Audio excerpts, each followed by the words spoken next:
You're watching Daybreak. Thank you for staying with us. The hashtag on X is Daybreak. The SMS code is 22422 at Citizen TV Kenya and at Ayub Abdikadir. With me in studio is an esteemed panel. James Odongo is the Chief Administrative Officer, the Kenya Extended Producer Responsibility Organization, KEPRO.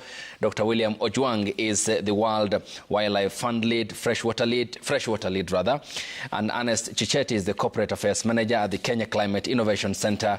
Evelyn Njuguna is the Marketing and Communications Executive at Erihab Kenya. The only lady so far here on the broadcast who balances us off. Dr. Ojwang, coming to you. Talking about, and this is within your domain, of diminishing natural resources. Is this a theme around ecosystem restoration coined in regards to instances that are happening in contemporary world, contemporary Kenya and contemporary Africa, given that the history given of the first ever such conference on environment is still the question of the natural environment and the natural ecosystem seems to be taking the heavy brunt of growing human population and its diminishing effect. Does this theme inform what seems to be an underpinning problem that has not been substantively addressed since the first convention on environment? Thank you. Thank you. Certainly, I hear your concern because we've talked about increasing population.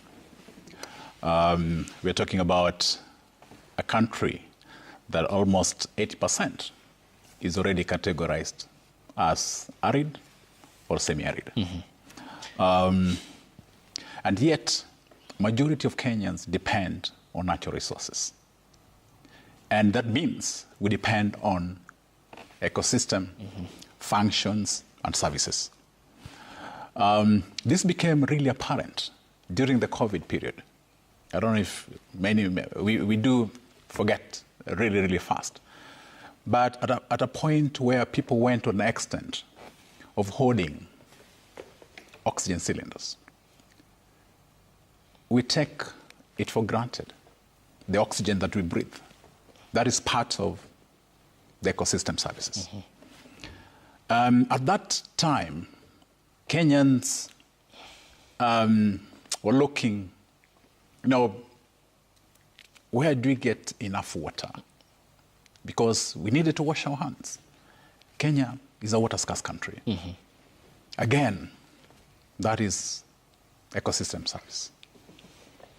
How do we enhance these ecosystem services given what we're having, what we're experiencing at the moment is climate change?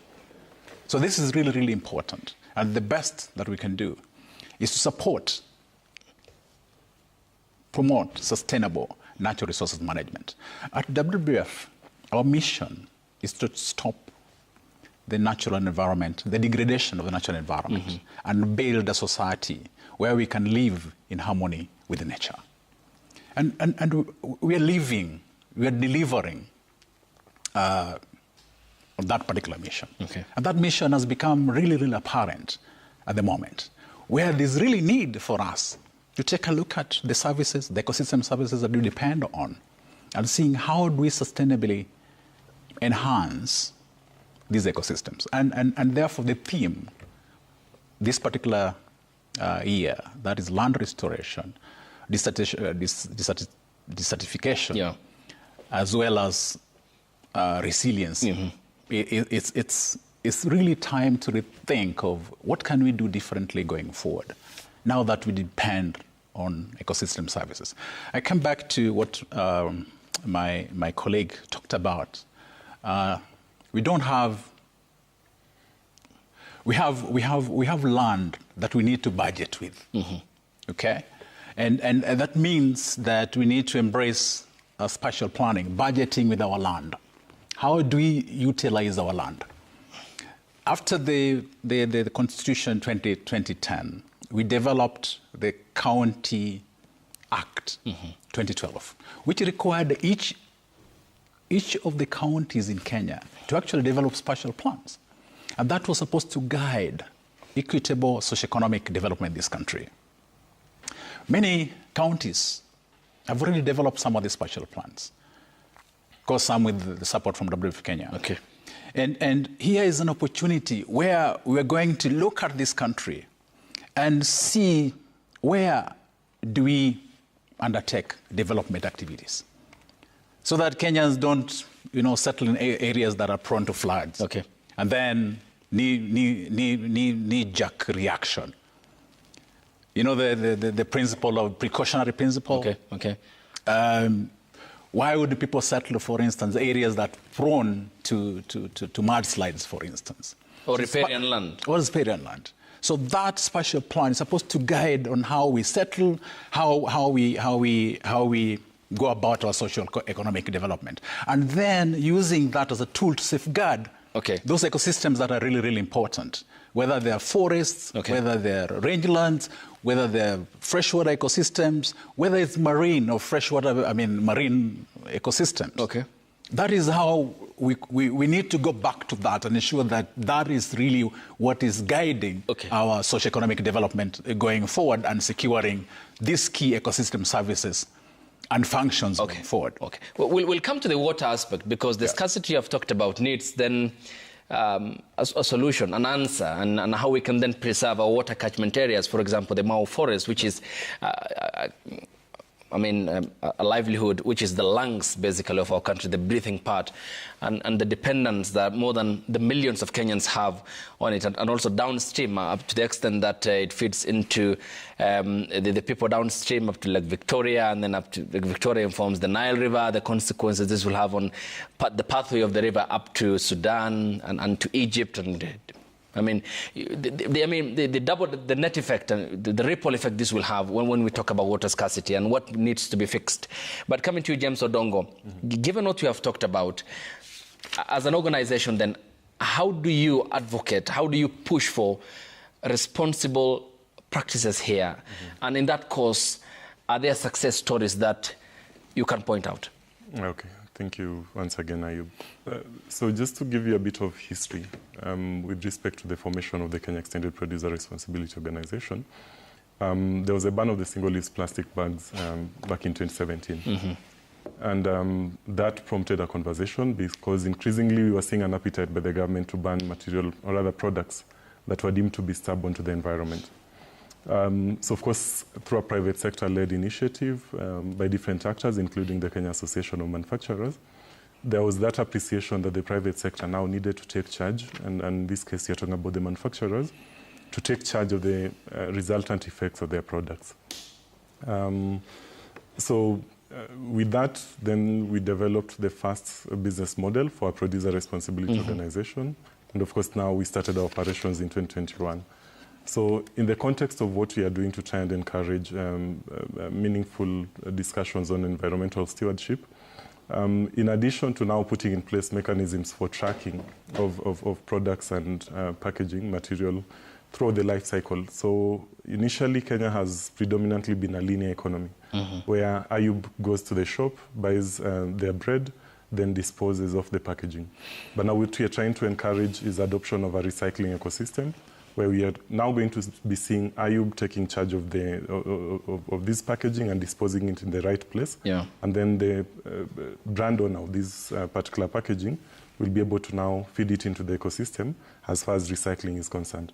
Then separately, and in addition to now encouraging recycling, we also now are trying to look at other aspects of resource efficiency. So first is reduction of an unessential packaging.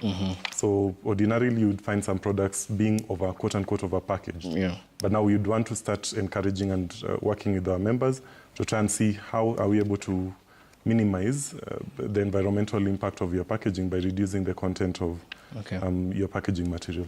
Then finally now we are seeing a discussion and of course encouraging discussions amongst our members on issues on design for recyclability. So before, and if I can take you back, we used to have, say for instance, the margarine being packaged in aluminum packaging. That was highly recyclable. But then we are seeing some transition to what we are seeing as we are calling packaging that is non-recyclable or composite. So that is what you ordinarily see in the environment. And so ours is to try and encourage that design for recyclability, design change towards more efficient packaging materials. And then with respect to now what you're asking about, whether we have had any success story. Yeah. So since we started in 2021 to date, through the support of our members in terms of the contribution they make as far as the volumes they're putting out into the market is concerned, to date we have managed to collect and recycle over 16,000 metric tons of plastic packaging, and that would have ordinarily gone out into the environment. And just to also help you paint a picture or appreciate how that is impactful, is that, for instance, in Nairobi, we are generating up to 3,000 metric tons of waste per day. Anywhere between 40 to 30% is plastic waste. So we believe that is quite critical in terms of the success of what we have been able to do. All right. We've also been able to, of course, now establish a new ecosystem around recycling. So you're seeing more jobs being created. We are seeing heavy investments in recycling thanks to the efforts of KEPRO and, of course, by extension, the regulatory transition that has been made in that respect. Ernest Chicheti, yes. Given that one of the other thematic areas that the event in Saudi Arabia will be about is the building of drought resilience, and that's where we were largely during the many months of the year 2023 and early 2024. What will interventions of resilience building look like in that regard of the drought period that the UN now says after the long rains, inevitably we are going to be stepping into? Yes, so I think if we look at it globally and even locally, you realize these cycles keep reoccurring, where you have a lot of rain like now, and then now thereafter you have long periods of drought. So in terms of building resilience, and I'll just go back to what my colleague mentioned. One is that we already have the water that has gone down. If there's a way that we could have harvested that water early in advance through proper planning, then by the time the flood comes or the drought comes, we already have some reservoirs that then help us to cushion us during that particular period. But that having maybe not happened, there are other solutions that then we need to look at. So, for example, if we are looking at farmers who still need to build a lot of resilience, then there are new ways of doing it where, one, you could, through our center, we've supported organizations that have developed like drought-tolerant varieties, which then can be planted during those particular periods, and they'll cushion people from failed harvest. Yeah. You could also look at solutions where you could also have maybe early maturing varieties. And these early maturing varieties will need shorter periods of time, and then farmers still are able to harvest some crop and enhance food security. But also, are there specific areas when it comes to those drought? You talked about the seeds that drought resilient. Are there specific areas in terms of targeting and their approach, because different parts of the country experience the severity is different across different parts of the country? So in terms of the specification. Yes. So you'll find most of these are targeted mainly to arid and semi-arid area.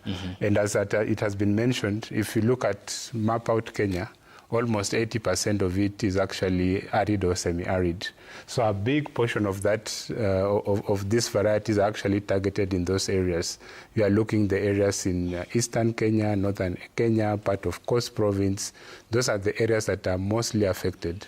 And even if you move now to parts of Western and Nyanza, you'll find the areas within those particular ecosystems that are actually now classified as semi-arid areas. So this type of variety are actually targeted within those particular areas. Then also, some of the things that we're also promoting within the center is to see then how do we provide alternative feeds for animals. Okay. Because during good times, you'll find either we have harvested maize, there's a lot of grass. We can encourage farmers to to stock that, and that could also help them in terms of drought resilience.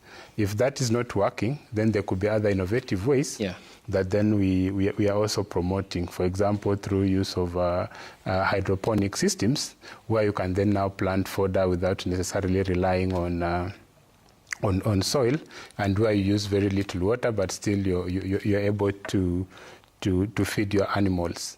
We're also encouraging things like now culling, where you see if you know that maybe during the rain season I can keep 100 animals, but during drought season, if I don't maybe sell some of them and maybe save that amount of money, then I may end up losing the whole herd. So you may decide that since we know that a drought will occur, then you sell part of it, and that's what we're encouraging them to sell and then save, and then keep a small number of animals that they're able to feed within their available resources. So then that way you're also building resilience within those particular communities. So there are a number of innovations that actually we are looking at, and actually a good example is eRehab, which is seated over here, and they also went through our hub. Okay. And that's how they came up with that system where now you are using drip irrigation. It uses less water, and it helps farmers then now save on water rather than the conventional one where you are using a lot of water. Does that resilience also encompass the awareness around the commercialization aspect of livestock, for example? When I have more than, say, 50 camels and 40 goats and a number of, let's say, 50 cows, and then so all of us, let's say 5 of us here, then grazing in a small space, the density aspect of empowering them on the commercialization part of making some money out of this in paying school fees and attending to some other livelihoods, because in the end is that when there is no such messaging, it tends that the drought will wipe out the entire animal population, is it? And do you reach out also to them with regards to that? Yes, we normally reach out to them, and I think what my colleague mentioned about spatial planning is normally very key. And these messages normally are passed on through the county communication channels, because you'll find, you may find an area where maybe if we are 5 communities, and maybe that area can only accommodate maybe, for example, 100 herds of cattle. But you have, let's say, 300.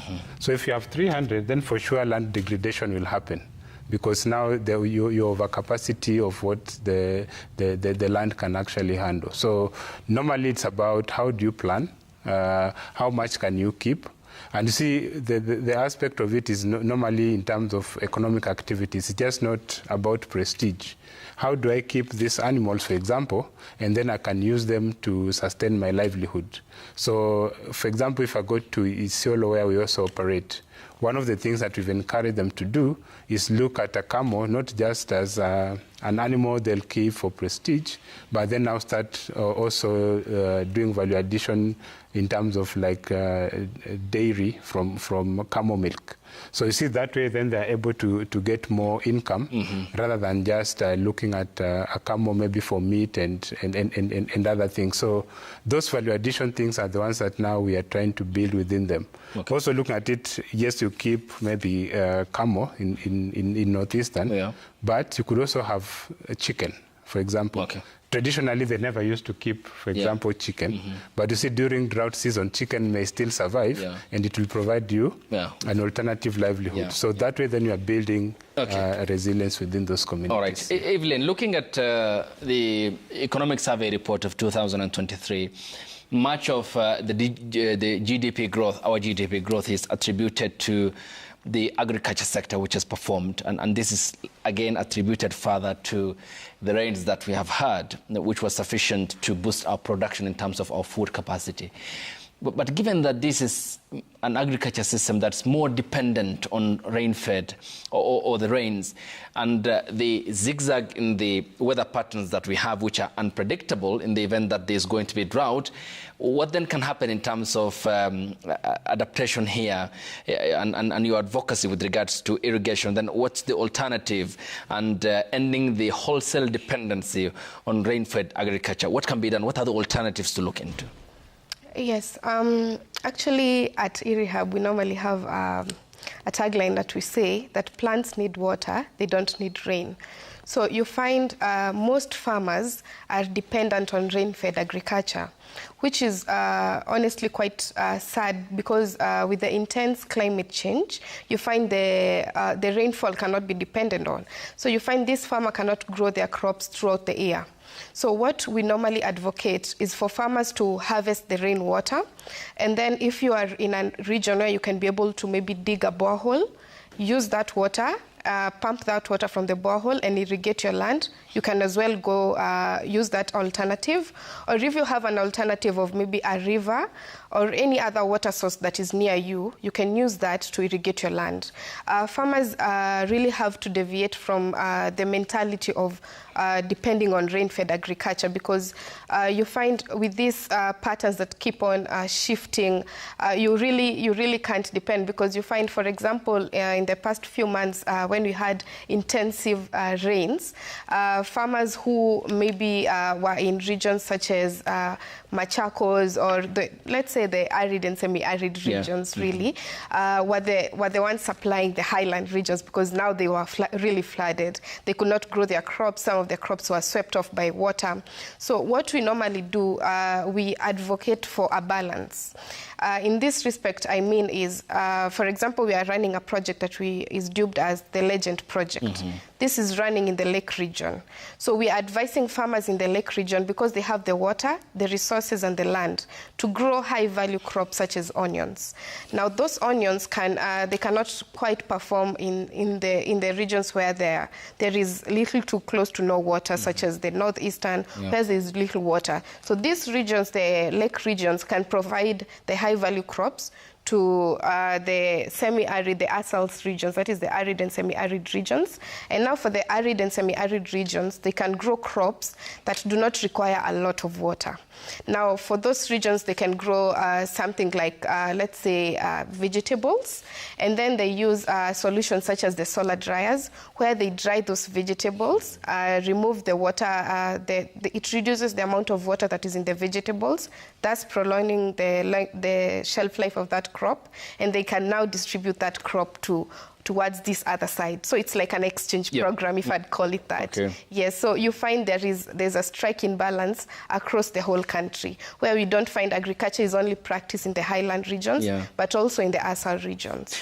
Given that, because this has been one very big problem, especially within the northeastern region, I mean, many people normally ask, how then a county like Garissa, which is which borders on River Tana and the river passes there, at times there are complaints about food security. What can be done to make use of the river for irrigation purposes, especially?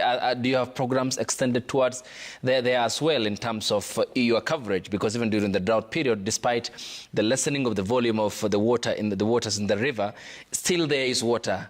But the people there complain about lack of water, even from their taps in home for basic use, like washing their utensils and doing the other house chores. Yes, actually the main problem with farmers in this region is normally not the availability of water. It's how they will get that water to their farms. Because you find somebody who is like 500 or 100 kilometers away from the river, they cannot be able to quite get that water to their farms, right? So you provide solutions that can be able to help these farmers get that water to their farms. For instance, we are running a project that is funded in Tana River, actually, where we are providing solar pumps. These solar pumps are able to help farmers pump water from the river into to where they have digged their water pans. Now they pump that water to there, and then now they can be able to supply the water to their farms. Because it's not normally a matter of the availability of water. Maybe that it's bringing that water to the farms to be able to irrigate the crops. And now once they have that water in their water pans, they're supposed to maximize that water because it's not a lot. So how they're supposed to maximize this water is by using systems such as the drip irrigation system. The drip irrigation system is where there's a pipe that has, this is the best way I can explain it, that has tiny holes, so it removes water in drops. So you find that this farmer does not really need to use a lot of water to irrigate their farms, really. So they save water by around 50%.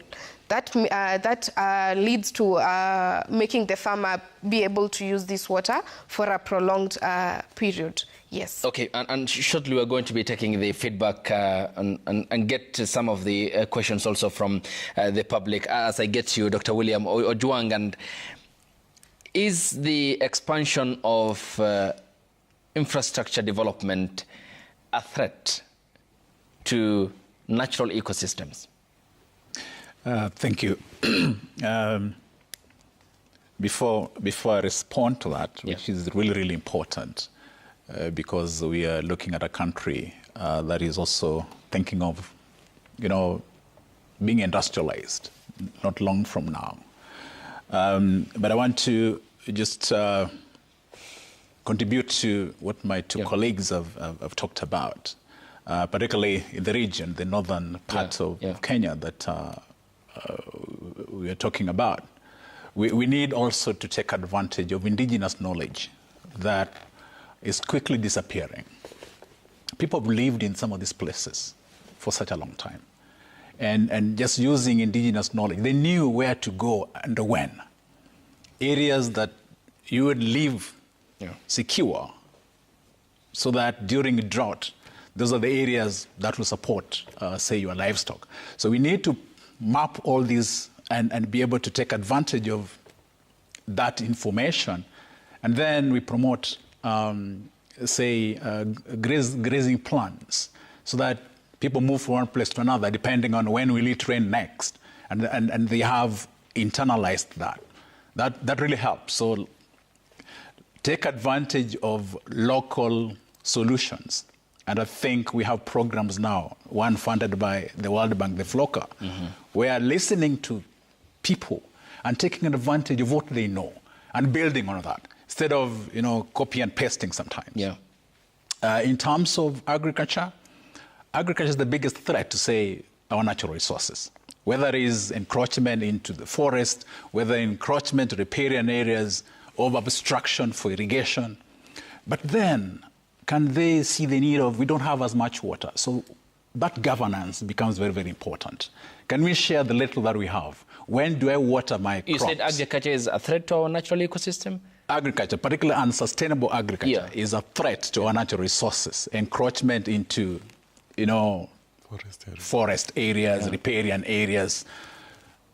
And agriculture as well is one of the biggest contributors to our GDP growth and food supplication. So we need... So there's the aspect you are talking about of regulation and proper monitoring mechanisms that ought to be provided by the government, which at the moment seems to be absent, is it? So you're right to some extent. For instance, extension services are gone. Okay. I know the counties are working really, really hard to ensure that they empower people to be able to support smallholder farmers, for instance. Because if that doesn't happen, then we'll still have some of these problems of obstruction. People watering their crops at midday, and you don't know how much that crop really requires. People using excessive fertilizer, excessive pesticides, all this impact on our water quality, for instance. Don't we see the need of soil testing, for instance, so that we know, what does my soil require? Is this the type of fertilizer I require for my soil? For the soil and for the crops? So for instance, we import fertilizer. This country has different soil composition. We need to know, so this area, what kind of input do we require? So soil mapping then becomes very, very important. Terracing, contour farming. If these things are not embraced, if we don't empower our people to understand how they can even shift from subsistence to agribusiness, because that is what is sustainable, and that is how we can remove people from poverty to really a better life. But I want to come back to the question of infrastructure. And this goes back to what I talked about, spatial planning, budgeting our land, so that as a county, how are we managing the land that we have? Do we need an industrial area, for instance? And for what in particular? So that when an investor goes to a county, it's not about, that's the time to look for what land, but spatial planning is giving an opportunity to people to visualize where they want to go within the next 10 years. And then planning and saying, you know what, this is what we need in this particular county. Because this is what we have in the county. This is the agricultural production that we have. And therefore we need to support, say, a setup, industrial setup. But where?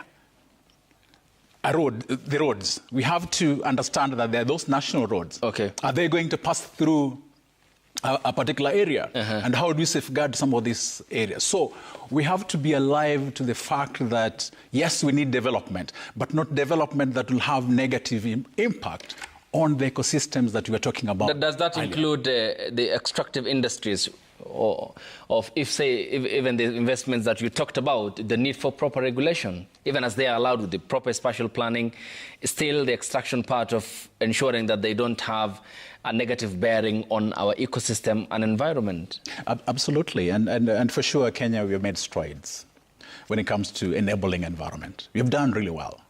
Neighboring countries come to benchmark and quickly implement some of our laws, regulations, and all that.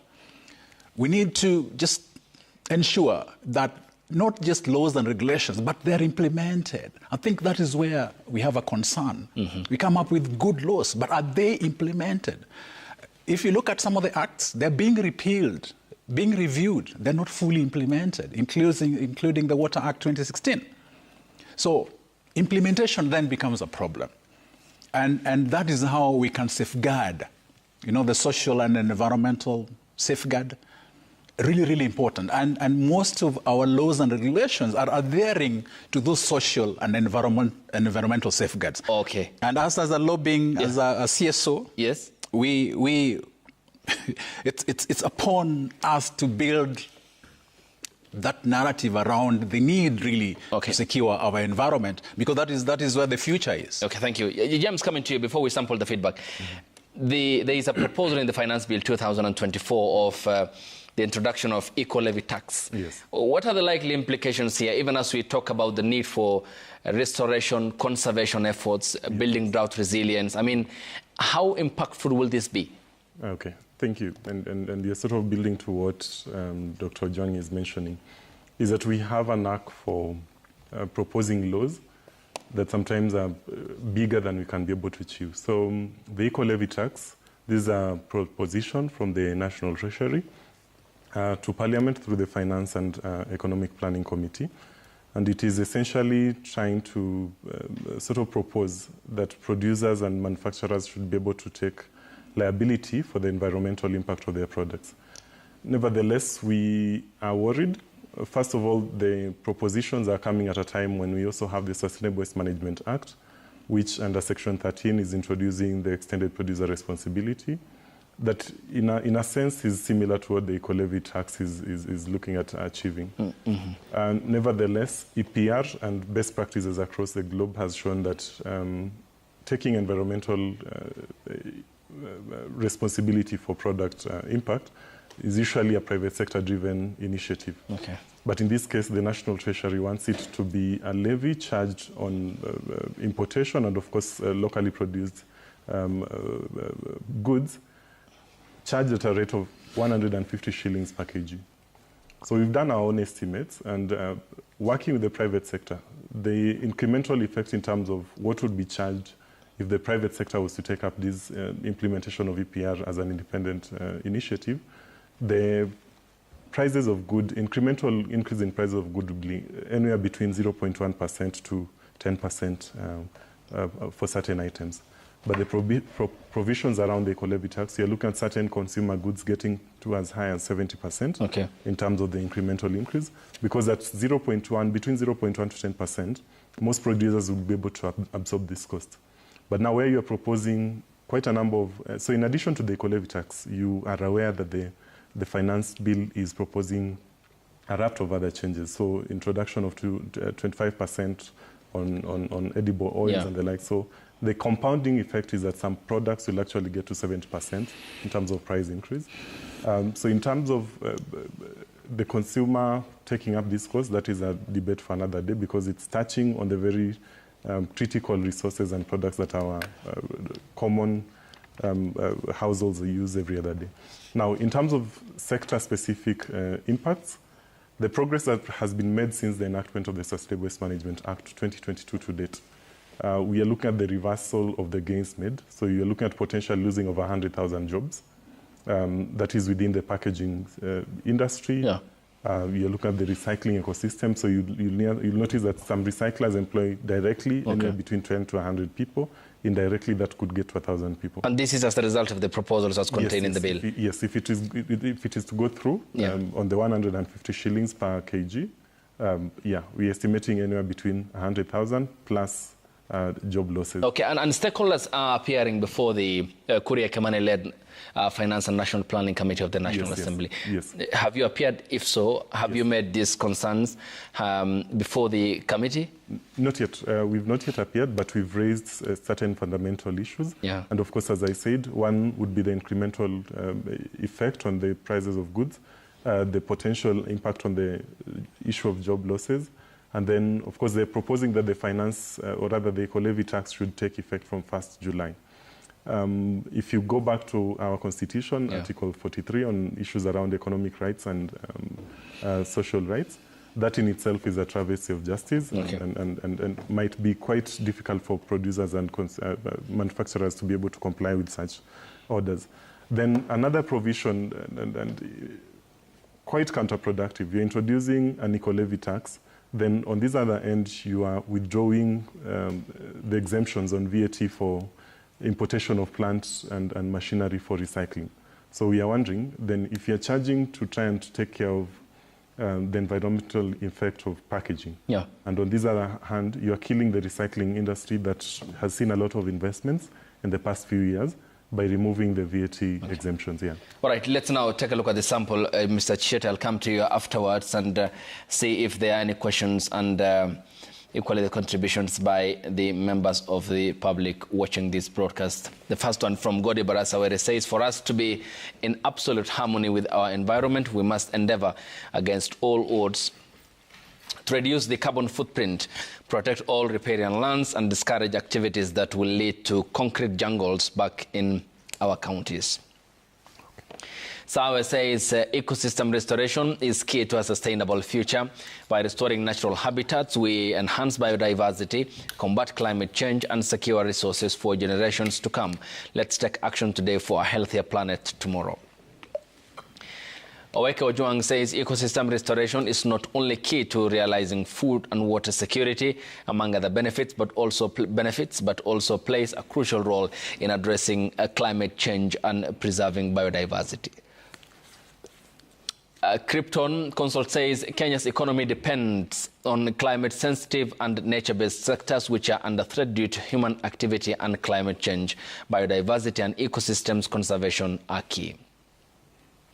Bob Otieno Owino says the government has not done much to educate Kenyans about World Environment Day, hence majority are not aware of this special day will be marked on the 5th of every month, just a day, and it's always annually. Nature Maingi says it's really difficult to achieve sustainable development when we have population growing. Basically, we have limited resources with growing consumption. And the last one here comes from Babu Michelle K. says the World Environment Day in this century should be themed towards afforestation, more so targeting climate change mitigations. Climate change is the elephant in the room right now. It's no secret all over the world. We must be dynamic. Chete, coming to you, there is an appreciation of the significance of this day, and we talked about the theme and its relevance in today's world. Another key aspect is land restoration. I mean, from the perspective of the Kenya Climate Innovation Center, how can that be undertaken? Because it's equally a key component and a contributor to the discussion that we are having here. Yes, so in terms of land restoration, actually the basic thing is about what I mentioned earlier. How do we use our land? And I think there have also been discussion on this table in terms of that particular use and what we need to use on that particular land. So when we are talking about land restoration, is looking at it in terms of is this land enough or good enough to sustain sustainable production? So that should be the beginning point. Do you want to measure the pH levels of our land? Do you want to know the minerals that are there? What do we need to do to enhance land restoration? So looking at it broadly, you look at it from, if I'm a smallholder farmer and I've been using chemical fertilizer for a very long time, I've not done my soil test to know what type of fertilizer do I need. Or do I need to change and maybe now move to organic fertilizer? So if I move to organic fertilizer, then that will help in terms of my land restoration. If you're looking also in terms of the rangelands, where we are doing large-scale farming, there are also wildlife. How do you do restoration? How do you manage the population in those areas? If you're looking at our coastal areas, where we have the mangroves and all that we are also cutting down, how do we restore those areas? Because they are a good buffer for our environment. Looking at the water catchment areas, how do we restore the water catchment areas in our country, the water towers? So it is a broader discussion that we need to look at, basically because land now is very limited. So we still need to be very food secure to ensure that the little land that we have is able to feed the growing population. It is able to supply the industries for economic activities. We should be able to abstract, for example, even the minerals where you are. But once you've abstracted, then what do we need to do with that land? How do we restore it back to its natural position? So those are the discussions that we need to have, and a part of it will actually call for a bit of legislation, where we need to put in policies that then prescribe how do I use that land, and then once I'm done using it, what do I need to do to restore it back to its natural position. Okay, and it's key because you have mentioned the need for the restoration in the context of the probably arable land available for farming and the production of food. But Evelyn, then when 80% of the country's landmass is arid and semi-arid, does it then mean that it's of no use? And if there are alternatives, what are the options on the table to also utilize on the lands in the arid and semi-arid areas of the country or the counties? I mean, what can be done there in terms of the production of food, and how do you intervene as a player from Erihab? Yes, most of the land in Kenya is arid and semi-arid, but also this land is quite arable. It still can produce food, because you find a country like Egypt or Israel, they're still producing, even with the conditions that they still have. We have solutions that can be replaced or can be used as an alternative to these regions. For instance, an area where you can be able to use something like a greenhouse and use, instead of using the soil, or if their soil is quite acidic or it's not convenient to grow crops, you can use something like pumice. Pumice is a substitute of soil. So with pumice, you add nutrients to it. So with this, farmers can be able to still grow their crops and still be able to measure the amount of water that they are using towards these crops. Because you find most farmers actually just irrigate or use water that is available to the maximum point. For instance, what my colleague was saying, somebody could water their crops like 3 or 4 times in a day, whereas you're just only required to water like twice a day.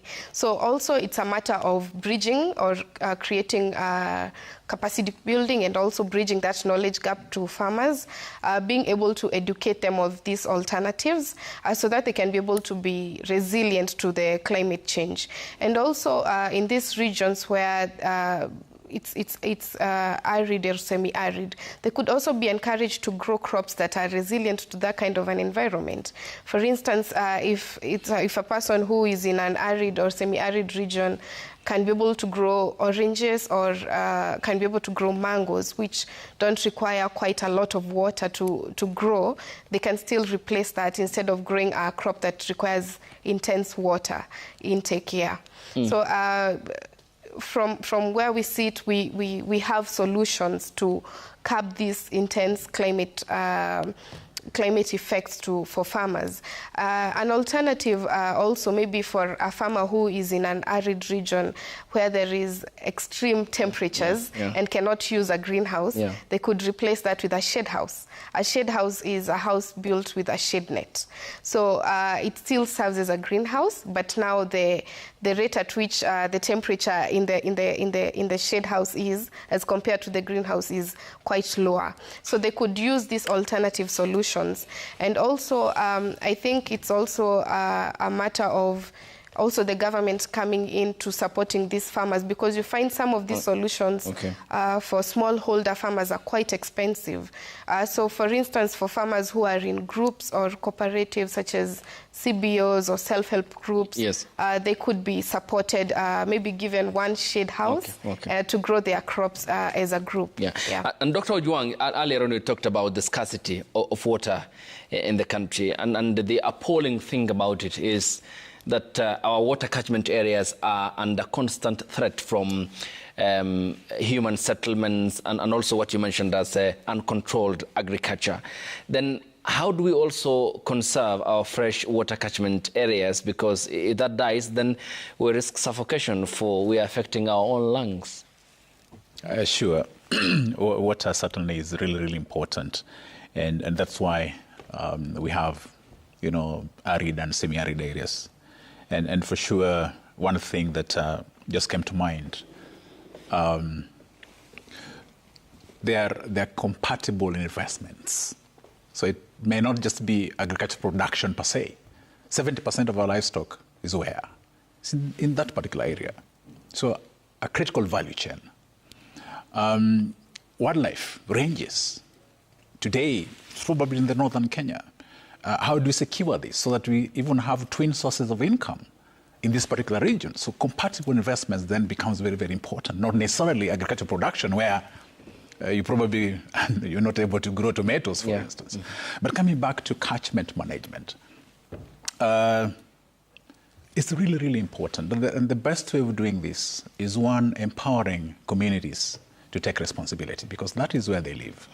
We have people joining water users association at sub-catchment level, and they develop plans. The only challenge is they don't have resources to implement some of these plans. And these plans are aimed at restoring, conserving key water source areas for the good of all of us as a country. So what sometimes you refer to as green infrastructure, those areas that can be replanted, restored, with trees, so be it. The areas that doesn't require, it's just securing and allowing for natural regeneration. That's securing those catchments. But that is the key water source areas up in the catchment. But then there's the middle region where we have their sustainable practices that we're talking about. Then, of course, downstream. And as an organization, as WWF Kenya, and part of the World Environment Day, last year, we had a journey of water where people walked from the catchment downstream for 3 days. Including you? Yes, I did. And what were the observations that you made? So some of these negative human-related activities that are impacting on the environment. So encroachment to the riparian areas, encroachment to the key water source areas. People going to having intakes, multiple intakes, no coordinated access to water. We have sand mining in some places, over obstruction, as we have talked about. But this time around, as part of this need to amplify our voices, to turn the beam on the negative things that we're doing, we have yet another annual journey of water. And this time around, this annual journey of water will be held in Kisumu, on a river, along a river that comes from Vihiga and Nandi and downstream into Kisumu. This is a source of water for residents of Kisumu. It's interesting to note that because of unsustainable catchment management, degradation of the catchment, Kisumu City get water not from the Lake Victoria, the largest freshwater lake. It's a freshwater lake. In the tropics. They get water from It's called the Kajulu intake, which is on Kibos River. Why? Because of catchment degradation. Do you know that we'll not be able to secure Lake Victoria, which is a key resource in the region, if we don't pay attention to catchment management? Remember the issue of water hyacinth? Yeah. Why was it doing so well? Because we are feeding it with all the fertilizer, all the soil that comes from the catchment is what is leading to some fish kills in Lake Victoria. So the future of some of these water bodies, including Lake Naivasha, Lake Baringo, depend on how we are managing our catchment. Okay, so in that journey, Daktari, yes, you began from where? We'll be walking from... No, not the Kisumu one, yeah. the previous one, the previous... where you have observed sand mining, encroachments, and multiple agriculture practices which are uncontrolled. So where did you begin? So this one began in Meru. This was along Ewaso Nyiro North. Okay. And it was actually on the 6th of June last year, from the source of one of the tributaries of Ewaso Nyiro North, okay, in Meru. Okay. Walked through Laikipia, went down to Isiolo, past Archer's Post, all the way down into Samburu, the county of Samburu. And that was, we went along with some of your media colleagues came along. We had the county government representative, national government representatives led by Water Resources Authority. And what we were doing was looking at, so what are some of these things that we need to take into consideration, that we need to commit to addressing? Remember, collective action on water. Yeah. And at the end of the day, we sat and reflected. The end, which was the third day, we sat in Isiolo and reflected on what we had seen. And people committed. The Water Users Association committed on what they would want to do going forward. The county governments did commit on what they wanted to do going forward. Us as CSOs did commit. The media have done really, really well to amplify some of these concerns. And for sure, these are being addressed. And this journey of water is heavily being funded from the Dutch Embassy in Kenya, supporting the project that we're implementing, which is catchment to tap. Okay. And it's all about, again, the journey of water. Coming back to the journey of water. What is the journey of water? Okay. It's all about catchment to tap. So it's and the picture you painted of your previous work is grim. And this year you have talked about the fact that the residents of Kisumu County, if these catchment areas are not properly preserved and interventions made, they are on the brink of water scarcity as well. You talked about also the water hyacinth problem, the aquatic life, which is by extension also affected, and how this is having a geopolitical effect to the extent that there was standoff between Egypt and Ethiopia because of the Grand Renaissance Dam that Ethiopians constructed, which is meant to divert water from the Nile River, the sources like Victoria, and then which means if these catchment areas are not protected, further consequences will be downstream up to a continental level. Yep. So do you think, from your observation of what you had seen from your previous work, the plan you are working today, that there is goodwill from agencies to forestall all these problems that are on the brink of happening? There's goodwill. Briefly, as I go to Odongo. Yeah, there's that goodwill. I think we just need to do a little more. Remember, we had a water access and sanitation investment not long ago. But we saw a situation where we're probably prioritizing investment, downstream investment, water access and sanitation, as opposed to prioritizing catchment management. Thank you. Remember I mentioned RUA's developing sub-catchment management plans, but they don't have resources to implement those. Okay. So there's that goodwill from what we have seen during the journey of waters, but there's room to improve and work across sectors. Okay. Everybody coming in to join and be able to really prioritize water resource management. Yeah. Because as I said, Kenya will not realize the Vision 2030 and even the bottom-up transformational agenda if we don't pay attention to catchment management and therefore water resources management. Yes, James, your final word, please. Yeah.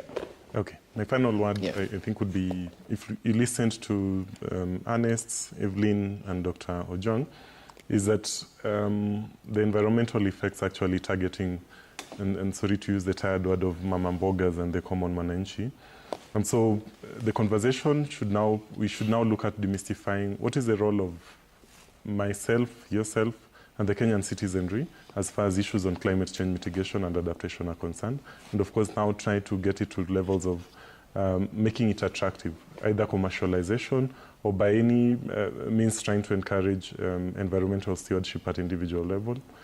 So you'd be seeing issues around community policing and taking up adaptive approaches at neighborhood levels, to, which of course will have a compounding effect as far as environmental protection is concerned in the long run. Okay, thank you. 30 seconds, please. Ernest Chicheti.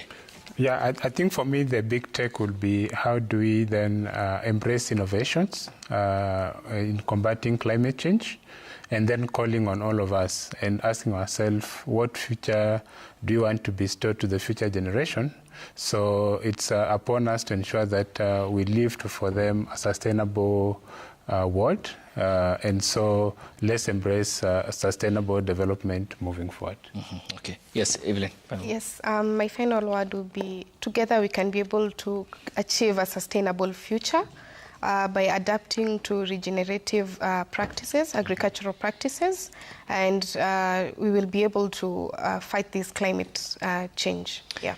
Your time is all appreciated, ladies and gentlemen. Thank you for coming here on the broadcast. James Odongo is the Chief Administrative Officer, the Kenya Extended Producer Responsibility Organization, KEPRO. Thank you so much.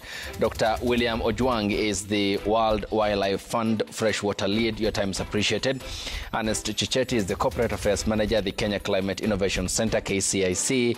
And Evelyn Njuguna is the Marketing and Communication Executive at IRIHAB Kenya. Ladies and gentlemen, thank you for making time.